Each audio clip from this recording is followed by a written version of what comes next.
Hello and welcome to my channel eSnippets. I am Dr. Suruchi Tiwari and after a very long time I am uploading a new video. Due to certain problems I was not able to do so, but now onwards the classes and lectures will be uploaded at a regular interval. Today we are going to start unit 9.1 of UPSC syllabus, which deals with the methods used in genetic analysis of man. The first method जो बहुत important है वो आ जाता है आपका pedigree analysis. तो इस lecture में हम लोग पेडिग्री एनालिसिस के बारे में बात करेंगे। आइए सबसे पहले जान लेते हैं कि पेडिग्री एनालिसिस होती क्या है। पेडिग्री एनालिसिस जो होती है वो एक स्टडी होती है ऑफ अ पर्टिकुलर ट्रेट। इसमें हम सिर्फ एक स्पेसिफिक ट्रेट के इनहेरिटेंस पैटर्न को ट्रेस करते हैं from one generation to another generation. एक जनरेशन से दूसरे जनरेशन में किस तरह ये ट्रेट मूव करता है, उस स्टडी को हम पेडिग्री एनालिसिस कहते हैं। सबसे पहले इसका यूज गैल्टन ने किया था in his study of inheritance of genetic disease.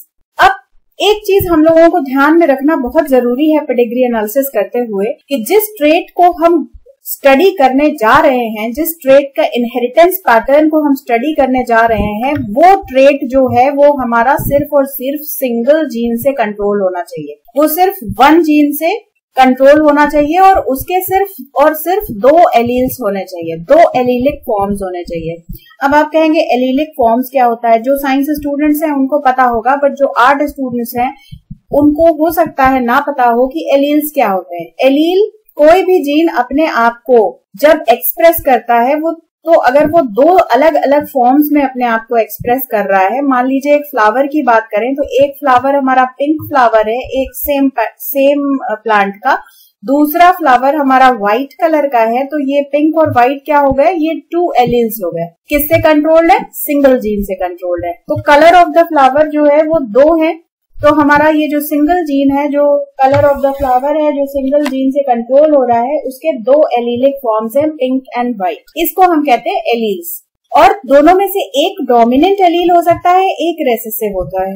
Dominant कौन सा होता है? डोमिनेंट एलील, जैसा कि हम लोगों ने मेंडेलियन जेनेटिक्स में पढ़ा है कि अगर एलील जो है हेट्रोजेनस फॉर्म में जो एलील अपने आप को एक्सप्रेस कर देता है वो डोमिनेंट एलील कहलाता है, और जो अपने आप को सिर्फ और सिर्फ होमोजाइगस फॉर्म में एक्सप्रेस करता है वो रेसेसिव एलील कहलाता है। हम लोगों ने मेंडेलियन जेनेटिक्स के ट्रेट में ये पढ़ा है। अगर आपने मेरा लेक्चर देखा होगा या अपनी बुक से पढ़ा होगा तो आप आसानी से समझ लेंगे कि कोई भी जेनेटिक कॉन्स्टिट्यूशन दो तरीके का होता है, होमोजाइगस और हेट्रोजाइगस। होमोजाइगस वो होता है जिसमें same pair of genes present होते हैं, that is called as homozygous. और जिसमें दो डिफरेंट एलील्स अगर प्रेजेंट हैं तो वो हो गया हमारा हेट्रोजाइगस। और डोमिनेंट एलील वो एलील है जो हेट्रोजाइगस कंडीशन में भी अपने आप को एक्सप्रेस कर दीजिए। मान लीजिए पिंक और व्हाइट का भी मैंने एग्जाम्पल दिया, तो अगर पिंक का एलील प्रेजेंट है और व्हाइट का प्रेजेंट है और पिंक अपने आप को एक्सप्रेस कर रहा है तो पिंक हमारा डोमिनेंट एलील हो गया। और रेसेसिव एलील, मान लीजिए व्हाइट अपने आप को सिर्फ और सिर्फ तभी एक्सप्रेस करेगा जब व्हाइट हमारा होमोजाइगस कंडीशन में होगा। अगर हेट्रोजाइगस में होगा तो व्हाइट अपने आप को एक्सप्रेस नहीं करेगा। तो ऐसे एलील जो अपने आप को सिर्फ और सिर्फ होमोजाइगस कंडीशन में एक्सप्रेस करते हैं उनको हम कहते हैं कि these are the recessive alleles. तो ये एक कुछ जरूरी बातें थी जो आपको पेडिग्री एनालिसिस में सुनने को टर्म्स मिलेंगे, तो इनको मैंने आपको एक बार बता दिया कि ये क्या होता है। अब आइए देख लेते हैं कि हम पेडिग्री एनालिसिस करते कब कब हैं, उसका यूज क्या है। तो पहला यूज है उसका किसी भी जेनेटिक डिजीज के इनहेरिटेंस पैटर्न को जानने का, कि what is the mode of inheritance. क्या ये डोमिनेंट है, ये जीन जो है, ये हमारा डिजीज जो है ये डोमिनेंट है, ये हमारी डिजीज रेसेसिव है, या इसमें पार्शियल डोमिनेंस है, क्या ये सेक्स लिंक्ड है, क्या ये ऑटोसोमल है, माइटोकॉन्ड्रियल है, इसमें मैटरनल इफेक्ट कितना है, क्या है। ये सारी बातें हम किस टेक्निक के थ्रू जान सकते हैं? हम पेडिग्री एनालिसिस के थ्रू जान सकते हैं कि हमारा मोड ऑफ इनहेरिटेंस क्या है जेनेटिक डिजीज का जिसको हम स्टडी कर रहे हैं।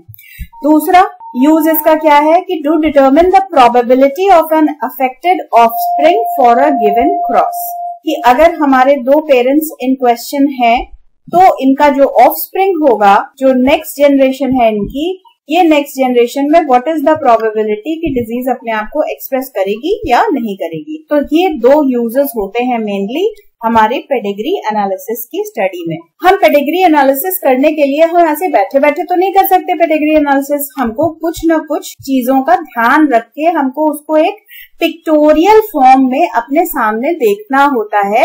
अगर मैं आपको बता दूं 4th जनरेशन में एक्सप्रेस हुआ था, 1st जनरेशन में नहीं हुआ, 2nd जनरेशन में नहीं हुआ, 3rd में हुआ, और इसके फादर अफेक्टेड थे, इसकी मदर अफेक्टेड थी, इसकी मदर नहीं अफेक्टेड थी, या कोई भी n नंबर ऑफ फैक्ट्स अगर मैं आपको ऐसे बोल दूं तो आपको मुश्किल हो जाएगा उसकी एनालाइज करना।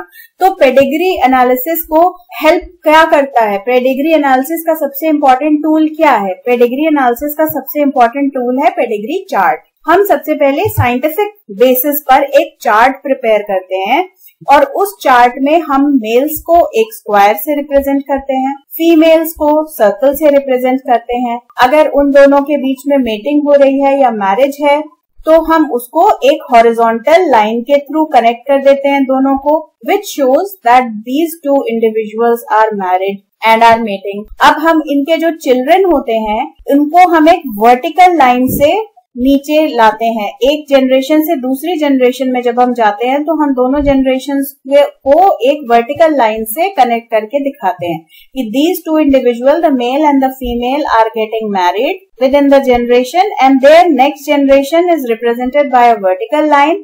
आफ्टर दिस वर्टिकल लाइन, ये जो हमारी हॉरिजॉन्टल लाइन है ये हमें दिखा रही है कि हमारी नेक्स्ट जनरेशन में 2 सिबलिंग्स हैं, इनके 2 बच्चे हुए हैं, एक हमारा है मेल, एक हमारा है female. The square is representing the male and the circle is representing a female. तो हमारी horizontal lines marriage को शो कर रही हैं, हमारी vertical line generations को शो कर रही हैं।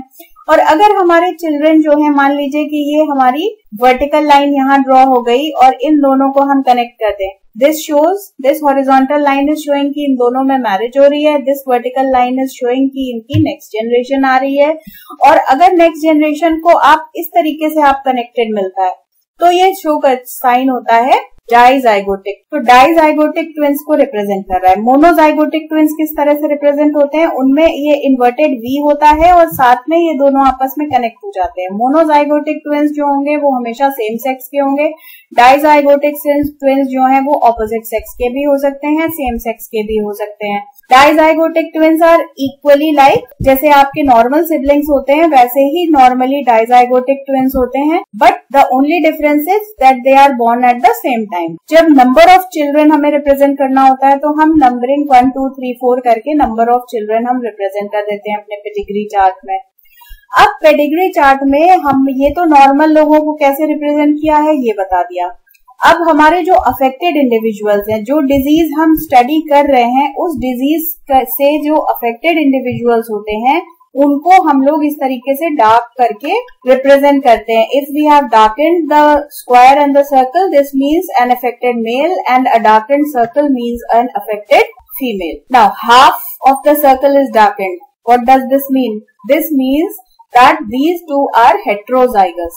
ये होमोजाइगस नहीं है, ये कैरियर हैं। इनमें डिजीज अपने आप को एक्सप्रेस नहीं कर रही है। ऑटोसोमल रेसेसिव डिजीज के लिए ये यूज होता है और इसमें अपने आप को डिजीज एक्सप्रेस नहीं कर पा रही है, बट डिजीज का जो जीन है, जो एलील है, that allele is present in this male as well as in this female. जब हम सेक्स लिंक्ड रेसेसिव की बात करते हैं तो उसमें हम लोग कैरियर को हाफ हाफ करके नहीं रिप्रेजेंट करते। उसमें अगर हमने बीच में डॉट बनाया है then it means that the individual is a carrier of the sex linked recessive disease.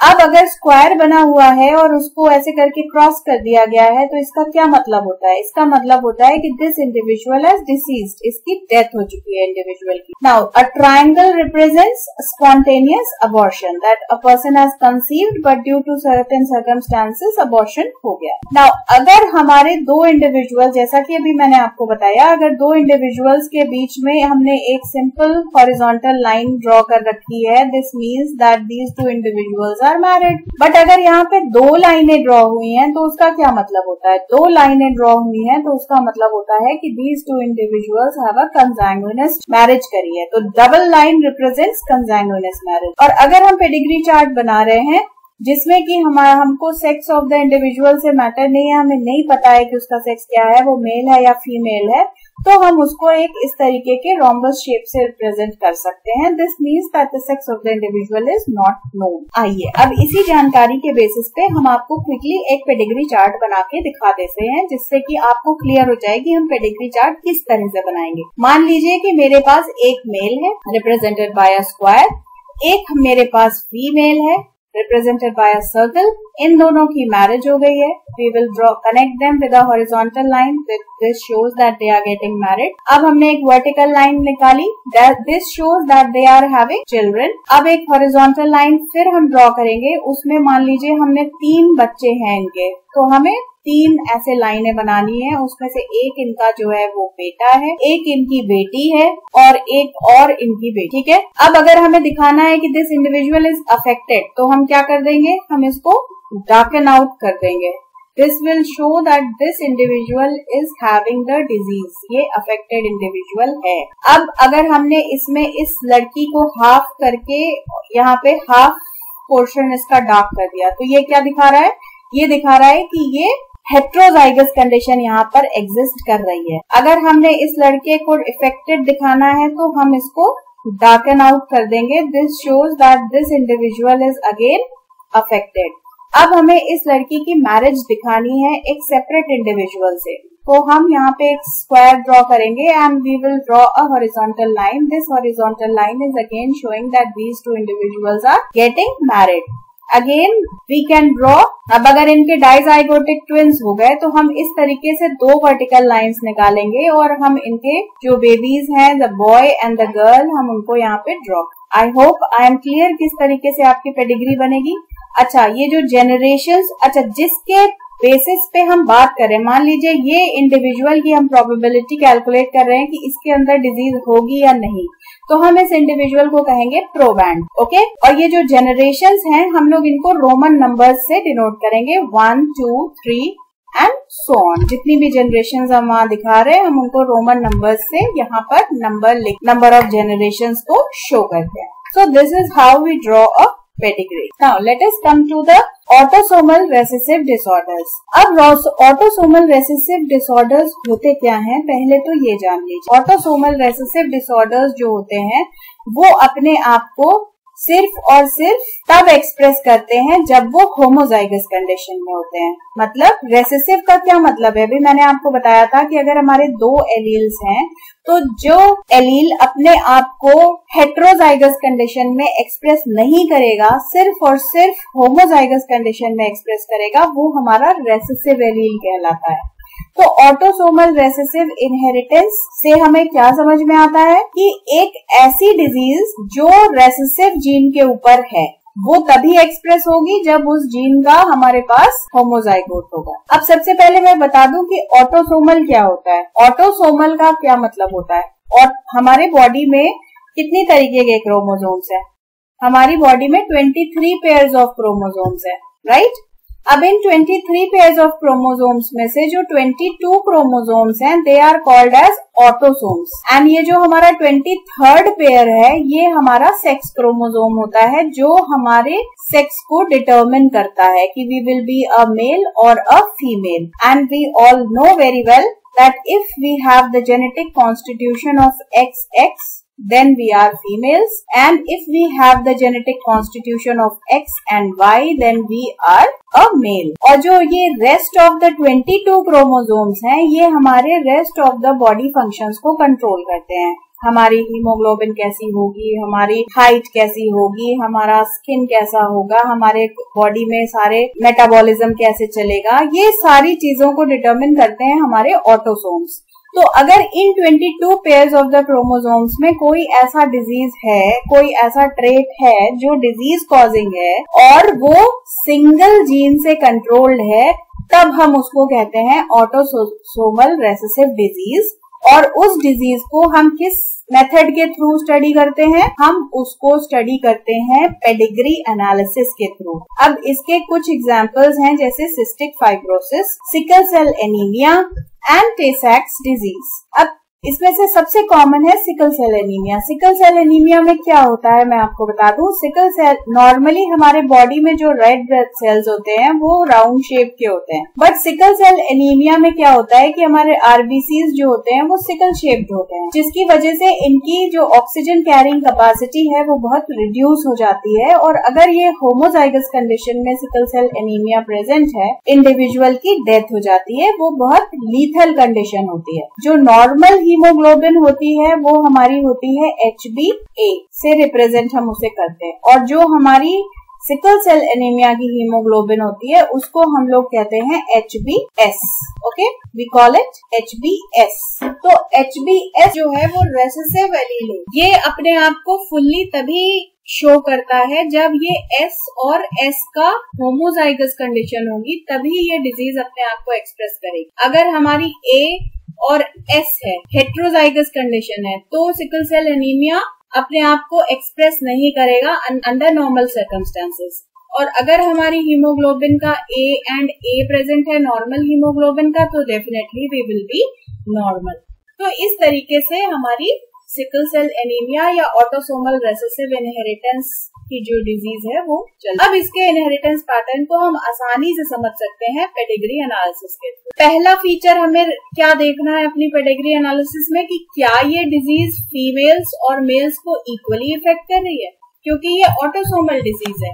ये ऑटोसोमल डिजीज है, इसको सेक्स से इसका मतलब नहीं है, तो ये बोथ फीमेल्स एंड मेल्स को इक्वली इफेक्ट करेगी। दूसरा, क्योंकि ये रेसेसिव नेचर की है और अपने आप को सिर्फ और सिर्फ तभी एक्सप्रेस करेगी जब इसका होमोजाइगोट हमको मिल जाएगा। तो इस वजह से क्या होगा, ऑटोसोमल रेसेसिव में हमको स्किपिंग ऑफ जनरेशंस देखने को मिलेगी। तीसरा important point, these traits appear with equal frequency in both the sexes. और सबसे important, last but not the least, कि कंसैंग्विनिटी अगर है, कहीं से भी रिलेशन आ रहा है मैरिज में, तो कंसैंग्विनिटी जो है वो हमारी ऑटोसोमल रेसेसिव कंडीशन को बढ़ावा देती है, क्योंकि चांसेस बढ़ जाते हैं, हमको होमोजाइगोट्स मिलने के चांसेस बहुत हाई हो जाते हैं। इसलिए हमको हमारी जो कंसैंग्विनिटी है वो हमारे ऑटोसोमल रेसेसिव डिसऑर्डर्स को हमेशा फ्रीक्वेंसी को बढ़ा देती है। अब आइए हम ऑटोसोमल रेसेसिव डिसऑर्डर की पेडिग्री देख लेते हैं हम लोग। अब ये पेडिग्री जैसा कि मैंने आपको बताया है, आप लोग खुद ही समझ सकते हैं ये इंडिविजुअल क्या है, अफेक्टेड है या कैरियर है। Come on tell me. ये हाफ शेडेड है, इसका मतलब कि क्या है, ये अफेक्टेड नहीं है। ऑटोसोमल रेसेसिव डिसऑर्डर की बात कर रहे हैं, ये होमोजाइगोट नहीं है, ये सिर्फ और सिर्फ कैरियर है, और ये मेल जो है ये टोटली नॉर्मल है।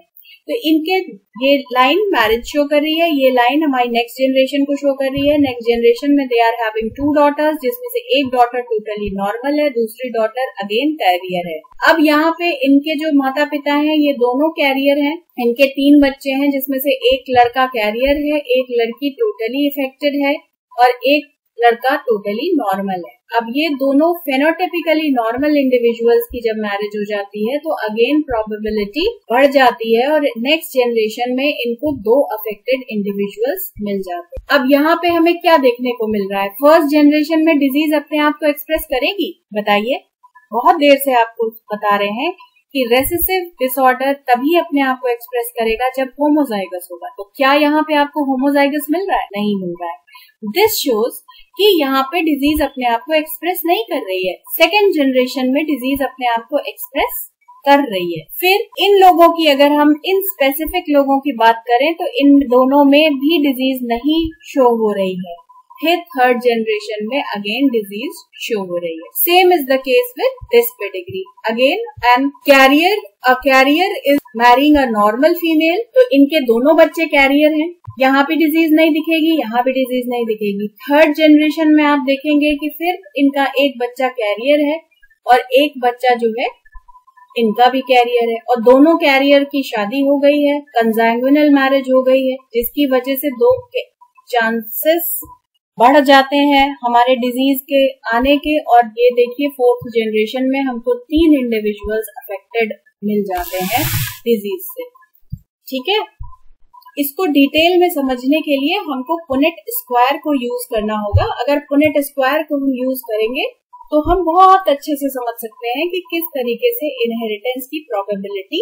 अब आइए ऑटोसोमल डोमिनेंट इनहेरिटेंस पे। ऑटोसोमल डोमिनेंट इनहेरिटेंस है, क्लियरली दिखा रहा है कि ये होमोजाइगस कंडीशन जब होगी डोमिनेंट एलील की तब भी अपने आप को एक्सप्रेस करेगा, और जब इसकी हेट्रोजाइगस कंडीशन होगी तब भी ये जीन अपने आप को एक्सप्रेस करेगा। इसके एग्जाम्पल्स हैं हंटिंगटन डिजीज जो न्यूरोलॉजिकल डिसऑर्डर है, और मार्फन सिंड्रोम। इसमें भी हम देखेंगे क्योंकि ये ऑटोसोमल डिसऑर्डर है तो ये मेल और फीमेल को दोनों को इफेक्ट करेगा। अब क्योंकि ये हेट्रोजाइगस कंडीशन में भी अपने आप को एक्सप्रेस करेगा, इसलिए यहाँ पे स्किपिंग ऑफ जनरेशन आपको देखने के लिए नहीं मिलेगी। हर जनरेशन में करीब करीब अपने आप को डिजीज एक्सप्रेस करेगी। अगर पेरेंट्स के अंदर don't have the trait then their children should not have the trait. क्यों? क्योंकि अगर पेरेंट्स में ट्रेट नहीं शो हो रहा है that means they are totally normal. They are, यहाँ पे कैरियर का चांस नहीं है, यहाँ पे या तो डिजीज है और या डिजीज नहीं है। और अगर पेरेंट में डिजीज है और नेक्स्ट जनरेशन में डिजीज नहीं है दैट मीन्स कि जो पेरेंट अफेक्टेड पेरेंट है ये जो है वो हेट्रोजाइगस कंडीशन उसके अंदर एग्जिस्ट कर रही है, उसके अंदर एक नॉर्मल जीन भी प्रेजेंट है। The trait is present whenever the corresponding gene is present. जब भी जीन प्रेजेंट है तो ट्रेट अपने आप को एक्सप्रेस कर ही देगा। तो यहाँ पे कैरियर का कॉन्सेप्ट नहीं होगा। Homozygote for the dominant condition have a more serious form of the condition. ठीक है, अब ये देखिए हमारी पेडिग्री, हमारे दोनों इंडिविजुअल्स इसमें अफेक्टेड है। नेक्स्ट जनरेशन में हम देख रहे हैं कि 2 इंडिविजुअल्स अफेक्टेड है बट एक इंडिविजुअल यहाँ पे अफेक्टेड नहीं है। ये इंडिविजुअल सिर्फ और सिर्फ तभी अफेक्टेड नहीं होगा जब इन दोनों में से हेट्रोजाइगस कंडीशन होगी। अब पुनेट स्क्वायर के थ्रू मैं आपको बता दूं कि मान लीजिए कि हमारे 2 एलील्स हम मानते हैं। ओके, हंटिंगटन्स डिजीज को हम एक्सप्लेन करने के लिए अगर हम H से एक्सप्लेन करें तो एक हमारा कैपिटल H एलील है, एक हमारा स्मॉल h एलील है। एक हमारा अगेन अफेक्टेड फादर में कैपिटल H और एक हमारा स्मॉल h एलील है। तो हमारे कॉम्बिनेशंस क्या पॉसिबल है? यहाँ पे ये है कि दोनों के दोनों हमारे H जो है वो कैपिटल रहेंगे। इस जगह पे क्या होगा, एक प्रोबेबिलिटी है कि एक H और एक स्मॉल h होगा। Again here the probability is that capital H and small h will come together, and here the probability is that small h and small h will combine together and they will form a homozygote for the normal recessive allele। ठीक है, तो ये 1/4 is the chance.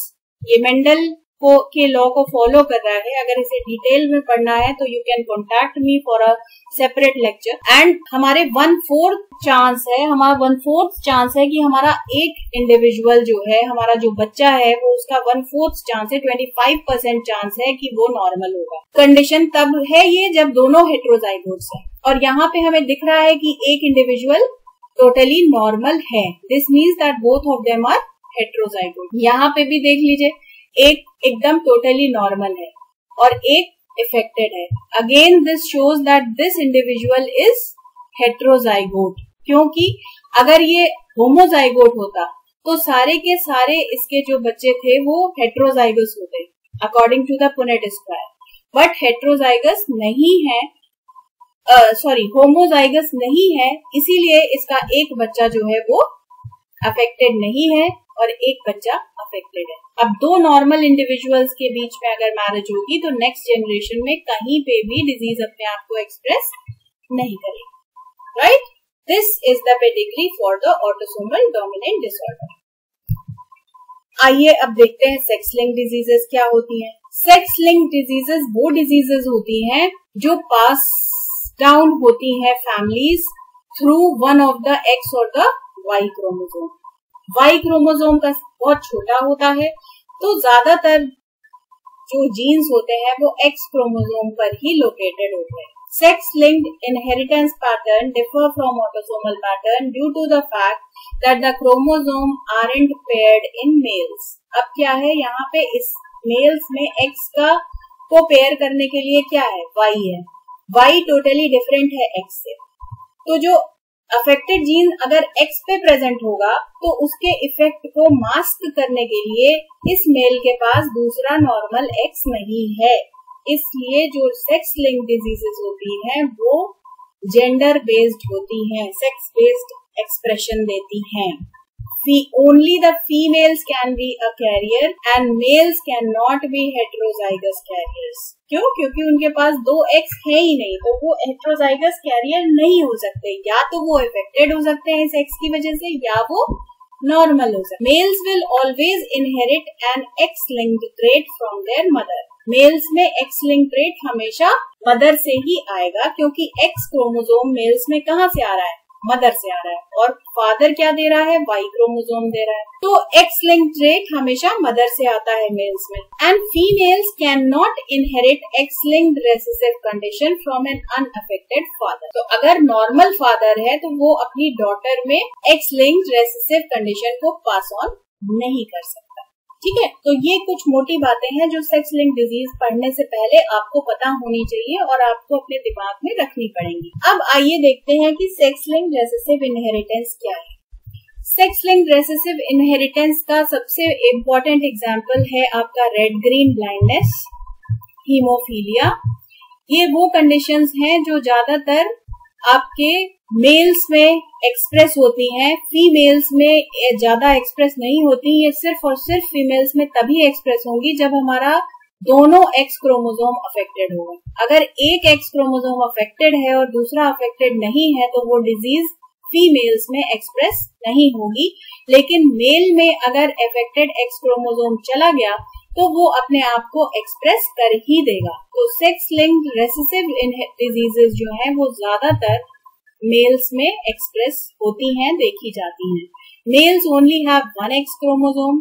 Single recessive gene on that X chromosome will cause the disease. The characteristic of X-linked inheritance is that the father cannot pass X-linked trait to their son. अगर father में X-linked problem है और उनका बेटा हो जाता है तो वो बेटा जो है उसमें वो कंडीशन पास ऑन नहीं होगी. क्यों नहीं होगी? क्योंकि फादर उस बच्चे को Y क्रोमोसोम दे रहा है और Y क्रोमोसोम फादर का टोटली नॉर्मल है और X क्रोमोसोम माँ से आ रहा है. तो अगर माँ का टोटली नॉर्मल है तो 100% चांस है कि वो जो लड़का है वो टोटली नॉर्मल होगा. फादर का जो X-linked recessive trait है वो लड़के में नहीं जाएगा. In females who have 2 X chromosome, a variant would have to occur in both copies of the gene to cause the disorder. अगर फीमेल्स हैं तो उनके अंदर वो डिजीज तभी एक्सप्रेस होगी जब उनके अंदर दोनों एक्स क्रोमोसोम अफेक्टेड, मान लीजिए हम एक डॉट लगा के एक्सप्रेस कर रहे हैं, तो दोनों अफेक्टेड क्रोमोसोम्स जब जाएंगे फीमेल में तभी डिजीज अपने आप को एक्सप्रेस करेगी. अगर एक भी क्रोमोसोम नॉर्मल है फीमेल के पास तो डिजीज अपने आप को एक्सप्रेस नहीं करेगी क्योंकि ये रेसेसिव डिसऑर्डर है. आइए अब पेडिग्री देख लेते हैं. Pedigree of x linked recessive disorder. ये पेडिग्री हमको क्या दिखा रही है? ये पेडिग्री दिखा रही है हमारी जनरेशन 1, जनरेशन 2, 3 एंड 4 जनरेशन की पेडिग्री है. इसमें ये हमें देखने को मिल रहा है कि ये जो मदर है ये कैरियर है. ये हेट्रोजाइगस कंडीशन है लेकिन इसमें डिजीज नहीं है. ये टोटली देखने में नॉर्मल है. इसकी शादी एक नॉर्मल पर्सन से होती है. इनके 4 बच्चे होते हैं जिसमें से एक जो डॉटर है वो कैरियर हो जाती है और एक जो बॉय है वो अफेक्टेड हो जाता है. कैसे? Again we can study it through a Punnett square.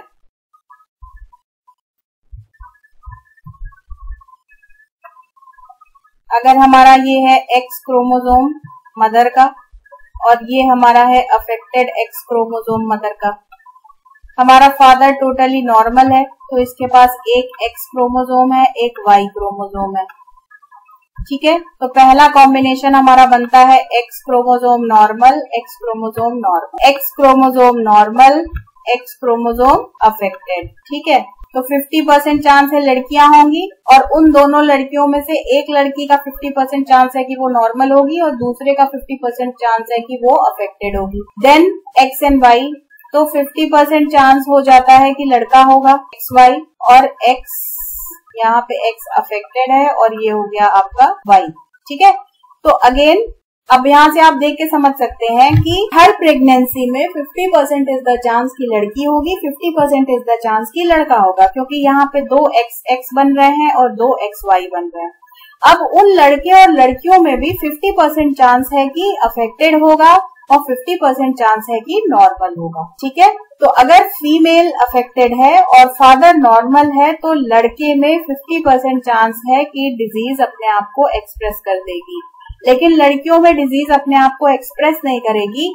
Career हो सकती है लड़की, बट डिजीज एक्सप्रेस नहीं करेगी क्योंकि उसके पास एक नॉर्मल एक्स क्रोमोसोम है उस अफेक्टेड क्रोमोसोम के इफेक्ट को मास्क करने के लिए। Again we can see that third generation में एक इंडिविजुअल हमारा कैरियर है बट डिजीज अपने आप को शो नहीं कर रही है। अब देखिए अचानक से फोर्थ जनरेशन में हमको 3 इंडिविजुअल अफेक्टेड मिल गए, 1, 4 एंड 5। कौन से? ये वाला जो कॉम्बिनेशन है अफेक्टेड एक्स एंड वाई, इस कॉम्बिनेशन को 3 लोगों ने एक्सप्रेस कर दिया इस फोर्थ जनरेशन में, जिसकी वजह से ये तीनों मेल्स अफेक्टेड हो गए। बट ये जो डॉटर है देखिए ये अफेक्टेड नहीं। तो एक्स लिंक्ड रेसेसिव डिसऑर्डर हम कंक्लूड कर सकते हैं कि मेल्स में ज्यादा एक्सप्रेस करता है अपने आप को, फीमेल्स में कैरियर हो सकते हैं बट सिर्फ और सिर्फ तभी अफेक्टेड होंगी वो जब दोनों के दोनों क्रोमोसोम्स अफेक्टेड हों। अब आइए सेक्स लिंक्ड डोमिनेंट ट्रेट के लिए। X linked dominant inheritance indicates that gene responsible for genetic disorder is located on the X chromosome. And सबसे important बात, only one copy of the allele is sufficient to cause the disorder. सिर्फ और सिर्फ एक copy of the affected allele अगर present है तो disease हो जाएगी express when inherited from the parent who has the disorder. तो यहाँ पे जो डोमिनेंट डिजीज होती है इसमें कैरियर का कोई सवाल नहीं होता, इसमें या तो डिजीज होती है या डिजीज नहीं होती है। वो हेट्रोजाइगस कंडीशन अगर है तो आपकी अगली जनरेशन में कम लोग अफेक्टेड होंगे और अगर डोमिनेंट है तो सभी के सभी अफेक्टेड हो जाएंगे। ठीक है, क्योंकि हेट्रोजाइगस कंडीशन में भी अपने आप को एक्सप्रेस करेगा और होमोजाइगस में भी एक्सप्रेस करेगा। If the mother is affected then sons will have the chance of being affected.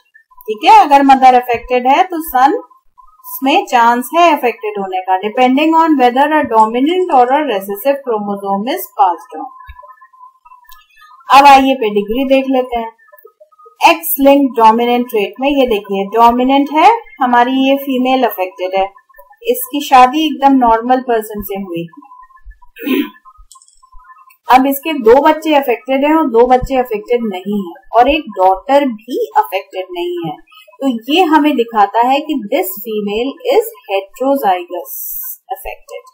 ये होमोजाइगस अगर होती तो इसकी लड़कियां दोनों ही अफेक्टेड होती, बट एक लड़की अफेक्टेड है एक लड़की अफेक्टेड नहीं है। इससे हम ये कह सकते हैं कि ये यहाँ पे हेट्रोजाइगस कंडीशन एग्जिस्ट कर रही है।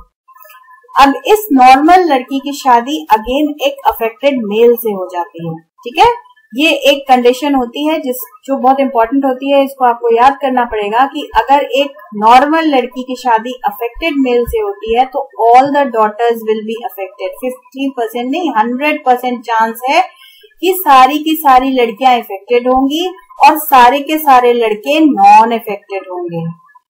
अब आप पूछेंगे कि ऐसा क्यों? ऐसा इसलिए क्योंकि ये फादर इन लड़कों को सिर्फ और सिर्फ वाई क्रोमोसोम दे रहा है और एक्स क्रोमोसोम इनके पास से कहां से आ रहा है? इस मदर से, जो मदर टोटली नॉर्मल है। तो ये जो लड़के हैं ये टोटली नॉर्मल हो जाएंगे और ये जो लड़कियां हैं वो टोटली अफेक्टेड हो जाएंगी क्योंकि ये डोमिनेंट डिसऑर्डर है। तो ये मदर तो नॉर्मल क्रोमोसोम एक्स क्रोमोसोम दे रही है बट फादर के पास एक ही क्रोमोसोम है और वो है एक ही एक्स क्रोमोसोम है और वो है अफेक्टेड।